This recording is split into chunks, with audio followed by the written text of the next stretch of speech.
ये है talks news network और आप देख रहे हैं पॉलिटॉक्स, राजनीति का कच्चा चिट्ठा। पश्चिम बंगाल में गुरुवार को हुए भाजपा प्रमुख जेपी नड्डा के काफिले पर हमले के बाद केंद्र और ममता सरकार के बीच जबरदस्त ठन गई है।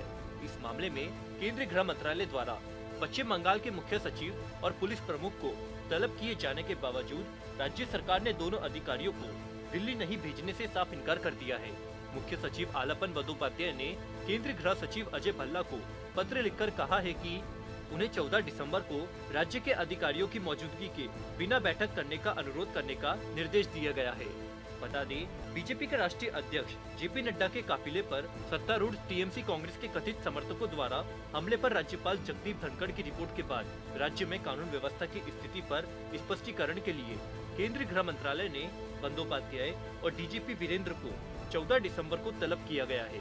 बंदोपाध्याय ने अपने पत्र में लिखा है कि पश्चिम बंगाल के मुख्य सचिव और पुलिस महानिदेशक को जेड श्रेणी की सुरक्षा वाले व्यक्ति के संबंध में घटनाओं समेत राज्य में कानून व्यवस्था की स्थिति पर चर्चा के लिए 14 दिसंबर को दिन में 12:15 बजे आपके कक्ष में बुलाया गया था। केंद्र का ममता सरकार को पत्र भेजना असंवैधानिक। जेपी नड्डा के काफिले की सुरक्षा सुनिश्चित करने के लिए पश्चिम बंगाल सरकार द्वारा उठाए गए विभिन्न कदमों का जिक्र करते हुए बंदोपाध्याय ने कहा है कि राज्य पूरी गंभीरता के साथ मुद्दे का समाधान कर रहा है।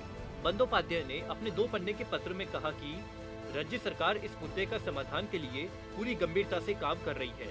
इस संबंध में रिपोर्ट मंगाई जा रही है और यह तैयार की जा रही है। ऐसी परिस्थिति में मुझे आपसे यह अनुरोध करने का निर्देश दिया गया है कि राज्य के अधिकारियों की मौजूदगी के बिना बैठक करे। राज्यपाल अपनी शपथ का अनुपालन करेगा, चाहे कुछ भी हो। इधर पश्चिम बंगाल के राज्यपाल ने कानून व्यवस्था की बिगड़ती स्थिति को लेकर कलकत्ता में राज्य सरकार और मुख्यमंत्री ममता बनर्जी की निंदा करते हुए कहा है कि मुख्यमंत्री को भाजपा को बाहरी लोगों की पार्टी बताने की बार बार की जा रही अपनी टिप्पणियों से बचना चाहिए। धनखड़ ने कहा कि इस तरह के बयान राष्ट्रीय ताने बाने को कमजोर करेंगे। राज्यपाल ने कहा कि यह शर्मनाक है कि नड्डा पर हमले की घटना अंतर्राष्ट्रीय मानवाधिकार दिवस के दिन हुई।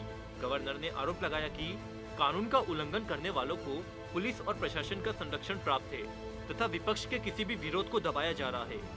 धनखड़ ने कहा कि राज्यपाल डाकघर नहीं है, वह राजभवन में ही सीमित नहीं रह सकता। जब मानवाधिकारों का उल्लंघन हो, राज्यपाल अपनी शपथ का अनुपालन करेगा, चाहे कुछ भी हो। राज्य प्रशासन पर उंगली उठाते हुए राज्यपाल धनखड़ ने कहा कि राज्य प्रशासन ने ठीक से काम नहीं किया। मैंने डीजीपी और मुख्य सचिव को लिखा है कि क्या आपने उन्हें सुरक्षा प्रदान की? आपने उन्हें अकेला छोड़ दिया। मैंने अपनी नाराजगी व्यक्त की। मैंने उन्हें सिर्फ सूचित नहीं किया बल्कि इनपुट भी दिए, लेकिन इसके बाद माहौल नहीं सुधारा गया। जबकि मुख्य सचिव ने कहा कि उन्होंने डीजीपी को अलर्ट कर दिया था। मैंने उन्हें 9 बजे वापस सतर्क किया था, जिसके कुछ घंटे बाद वह घटना घटी। दरअसल पश्चिम बंगाल में बीजेपी के राष्ट्रीय अध्यक्ष जेपी नड्डा के काफिले पर तथाकथित टीएमसी कांग्रेस के कार्यकर्ताओं ने बृहस्पतिवार की सुबह उस समय हमला किया था जब भाजपा कार्यकर्ताओं की बैठक को संबोधित करने ममता बनर्जी के भतीजे और सांसद अभिषेक बनर्जी के संसदीय क्षेत्र दक्षिण 24 परगना जिले स्थित डायमंड हार्बर जा रहे थे। भाजपा ने इस हमले को लेकर मुख्यमंत्री ममता बनर्जी पर जबरदस्त हमला बोला। वहीं जानकारी के मुताबिक इस हमले में वरिष्ठ नेता कैलाश विजयवर्गीय सहित पार्टी के कई नेता घायल हुए हैं। पॉलिटॉक्स ब्यूरो, दिल्ली। ये है टॉक्स न्यूज नेटवर्क और आप देख रहे हैं पॉलिटॉक्स, राजनीति का कच्चा चिट्ठा।